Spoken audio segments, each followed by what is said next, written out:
Hello friends, I am Sarah. I'm Vicky. Welcome to Moral Story. Welcome to Moral Story. A mother who committed suicide by saying, "You can never find my son." For many years, even the American police have not been able to find her son. Come see the full story of this incident. Let's go into the video. Let's go into the video. James Pitson and Amy John Marie Fry Pitson from Aurora, Chicago, USA gave birth to a baby boy in October 2004. Little did they know then that this child would soon become the most mysterious child in the world. They named the baby Timothy Pitson.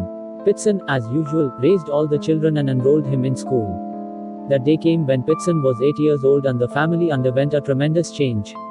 Timothy was 8 years old on May 11, 2011. Came to school. As usual that day his father James Pitson dropped him off at school and went to the office. When he returned from the office in the evening, a shocking news awaited him. Missing his son at school. When questioned by teachers, his wife, Fry Pitson, arrived shortly after his son arrived at school in the morning and picked up his son, claiming that one of their family members had died. But James Pitson knew no such news. He immediately picks up his cell phone and calls his wife. But the line is not available. He immediately went home wondering what had happened. The house was locked. When he took his key and opened the house and went inside, he realized that there was no one in the house. James did not know what to do now. He finally checked the footage recorded on a CCTV camera fitted at the school when he was told what had happened at the school, that he had no other choice but to go back to school and interrogate him. Currently there is more tension for James. Why his wife took his son away from school. He is currently unaware of the whereabouts of the two. Finally went to the police and reported the incident, and the police immediately came and started the investigation. First they examined the CCTV footage at the school. In it, Fry confirmed that he had taken his son Timothy in his car. Then they put his vehicle number and started searching where it traveled on the road. Nothing big was found in the first 2 days. At around 12 noon on May 13th, Pitson called some of his family members and told them that he and his son, Timothy, were safe and would return home soon. But he refused to say where they were. After this information was reported to the police tracked the area from which the phone was made. It was revealed it was made from a highway in an area called Sterling. On that phone call, Fry Pitts' relatives heard Timothy's voice. He was talking to Fry that he was hungry. Fry Pitson, who phoned her family members, did not call her husband. She has been on the phone with her mother and her husband's brother. Thus the police suspected that there might be some quarrel between the husband and wife. But the next day, on May 14th, it was reported that a woman who had been staying in a hotel in the Rockford area had committed suicide by slitting her throat and wrist. Subsequently, when the police went there and checked, it was revealed that it was the body of Fry Pitts. Police said the room in question was not opened until the afternoon when he was questioned at the hotel where the body was found, and that a suspected hotel employee visited the room and found Fry Pitson dead. And there was one of the notes in a room where he lay dead. It read, "I apologize to you for what I did.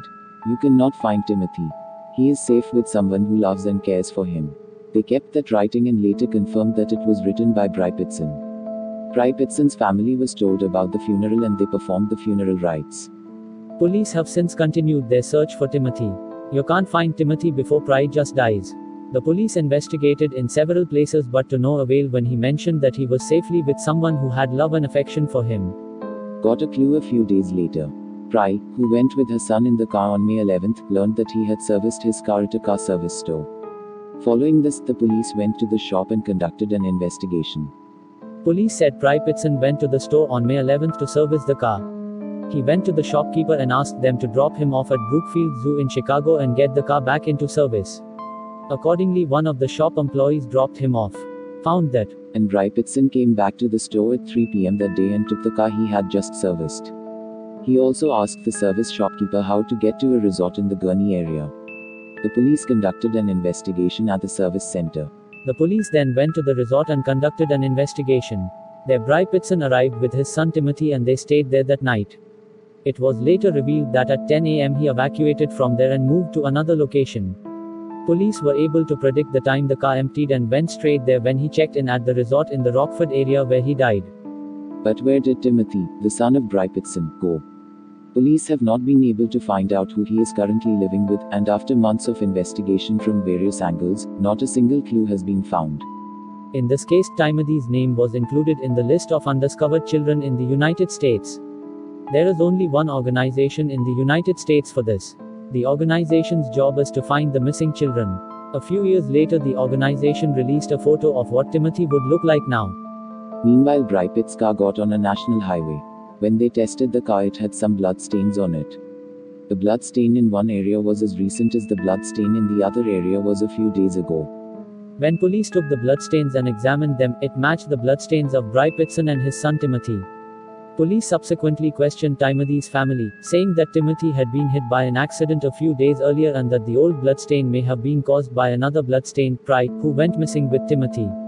Thus, there is no evidence of Timothy in this case for many years.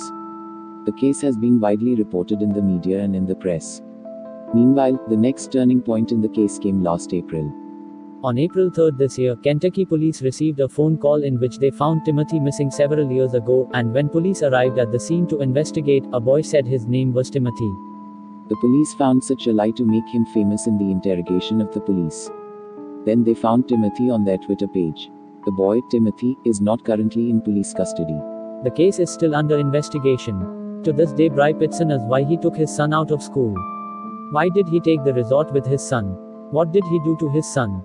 Why did he commit suicide? Why did he write that you cannot find his son before committing suicide? All of this is an unsolved mystery to this day. But the words that Bry Pitson wrote before he died are still true today. Thanks for watching. Thanks for watching.